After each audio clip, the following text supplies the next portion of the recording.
बात है 18 मई सन 1974।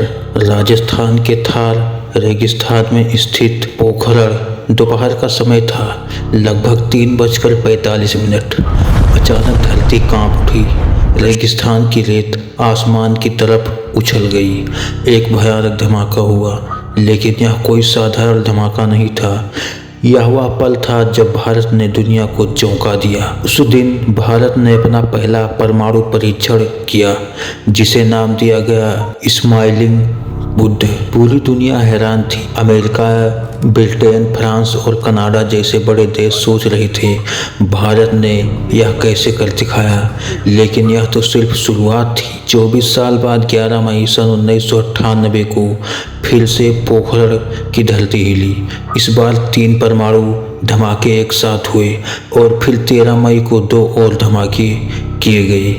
इसके साथ ही भारत ने दुनिया के सामने घोषणा कर दी, भारत अब एक न्यूक्लियर पावर है। और इस मिशन के पीछे थे 2 नाम, अटल बिहारी वाजपेयी और डॉक्टर APJ अब्दुल कलाम। लेकिन इस उपलब्धि तक पहुंचने का सफर आसान नहीं था। यह कहानी शुरू होती है द्वितीय विश्व युद्ध से। 1945 में अमेरिका ने जापान के 2 शहरों हिरोशिमा और नागासाकी पर 2 परमाणु बम गिराए। इन बमों के नाम थे लिटिल बॉय और फैट मैन। इन धमाकों ने पूरी दुनिया को हिला दिया। लाखों लोग मारे गए। जापान को 1 हफ्ते के अंदर ही सरेंडर करना पड़ा। और तभी दुनिया के देशों को समझ आया, जिसके पास परमाणु हथियार होंगे वही सबसे ताकतवर होगा। इसके बाद शुरू हुई nuclear race. 1949 Soviet Union, 1952 Britain, 1960 में फ्रांस और 1964 में चीन। एक के बाद एक देश परमाणु शक्ति बनते गए। उसी समय भारत में एक महान वैज्ञानिक काम कर रहे थे, डॉक्टर होमी जहांगीर भाभा। उनका सपना था कि भारत भी परमाणु शक्ति बने। उन्होंने पंडित जवाहरलाल नेहरू को समझाया कि भारत को भी न्यूक्लियर टेक्नोलॉजी पर काम करना चाहिए। नेहरू ने इस प्रोग्राम को मंजूरी दी, लेकिन एक शर्त के साथ, परमाणु तकनीक का इस्तेमाल सिर्फ शांति और बिजली उत्पादन के लिए होगा। 1954 में मुंबई के ट्राम्बे में एटॉमिक एनर्जी एस्टेब्लिशमेंट की स्थापना हुई। आज इसे हम बेल्स भाभा एटॉमिक रिसर्च सेंटर के नाम से जानते हैं। लेकिन 1962 में सब कुछ बदल गया। चीन ने अचानक भारत पर हमला कर दिया। यह युद्ध भारत के लिए बहुत दर्दनाक साबित हुआ। चीन ने अक्साई चीन के लगभग 38,000 वर्ग किलोमीटर क्षेत्रफल कब्जा कर लिया। हजारों भारतीय सैनिक शहीद हो गए और सिर्फ 2 साल बाद 1964 में चीन ने अपना पहला परमाणु परीक्षण कर दिया। अब भारत के सामने एक बड़ा खतरा था। भारत अभी इस सदमे से उभरा भी नहीं था कि 1965 और फिर 1971 में पाकिस्तान के साथ युद्ध हो गया। 1971 का युद्ध तो और भी बड़ा था। अमेरिका और ब्रिटेन की नौसेना भारत को डराने के लिए बंगाल की खाड़ी और अरब सागर की तरफ बढ़ने लगी। स्थिति बेहद तनावपूर्ण हो गई।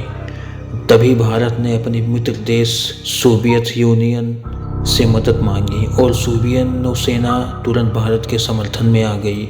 इसके बाद अमेरिका और ब्रिटेन पीछे हट गई। इस घटना ने भारत को एक बात साफ समझा दी, अगर देश को सुरक्षित रखना है तो परमाणु हथियार जरूरी है। 1966 में एक ऐसी घटना हुई जिसने पूरे देश को हिला दिया। जनवरी 1966 में डॉक्टर होमी भाभा की एक विमान दुर्घटना में मौत हो गई और उसी महीने भारत के प्रधानमंत्री लाल बहादुर शास्त्री की भी रहस्यमय परिस्थितियों में मौत हो गई। दोनों ही लोग भारत के परमाणु प्रोग्राम को आगे बढ़ा रहे थे। आज तक यह रहस्य बना हुआ है कि यह सिर्फ संयोग था या इसके पीछे कोई साजिश। इस घटना के बावजूद भारत का परमाणु प्रोग्राम जारी रहा। 1974 में प्रधानमंत्री इंदिरा गांधी ने पहले परमाणु परीक्षण की अनुमति दे दी। इस मिशन का नेतृत्व कर रहे थे डॉक्टर राजा रामन्ना और डॉक्टर D नाग चौधरी। करीब 75 वैज्ञानिक और इंजीनियर इस मिशन में शामिल थे, लेकिन इस प्रोजेक्ट की जानकारी सिर्फ 3 लोगों की थी, प्रधानमंत्री इंदिरा गांधी और 2 प्रमुख वैज्ञानिक। आखिरकार वह दिन आ गया, 18 मई 1974। पोखरण के रेगिस्तान में भूमिगत परमाणु परीक्षण किया गया, धमाका हुआ और भारत दुनिया का छठा परमाणु शक्ति संपन्न देश बन गया। इस मिशन को नाम दिया गया स्माइलिंग बुद्धा, क्योंकि यह परीक्षण बुद्ध पूर्णिमा के दिन हुआ था। जैसे ही यह खबर दुनिया में फैली, अमेरिका और कनाडा गुस्से से भर गए।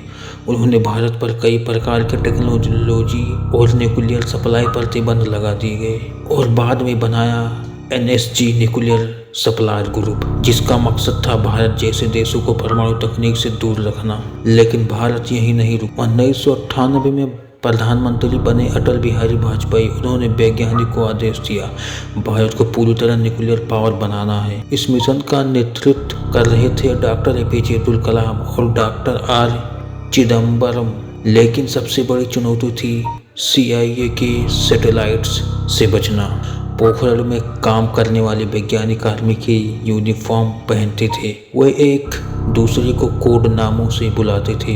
डॉक्टर कलाम का कोड नाम था मेजर जनरल पृथ्वीराज। ज़्यादातर काम रात के समय किया जाता था ताकि सैटेलाइट उन्हें पकड़ न सकें। रेगिस्तान में नकली पेड़ पौधे लगाए गए और केबल्स को रेत के नीचे छुपा दिया गया। और फिर 11 मई 1998 में दोपहर 3:45 पर पोखरण में एक साथ 3 परमाणु विस्फोटक हुए। दुनिया दंग रह गई। दो दिन बाद 13 मई को 2 और परीक्षण किए गए। इस मिशन का नाम था ऑपरेशन शक्ति। अब भारत आधिकारिक रूप से न्यूक्लियर वेपन स्टेट बन चुका था। अमेरिका ने भारत पर प्रतिबंध लगाए, लेकिन भारत ने साफ कहा, हमने यह हथियार किसी पर हमला करने के लिए नहीं, बल्कि अपने देश की सुरक्षा के लिए बनाए।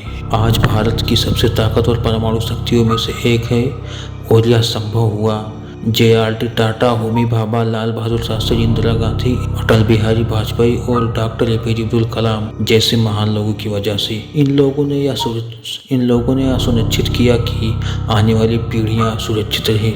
जय हिंद।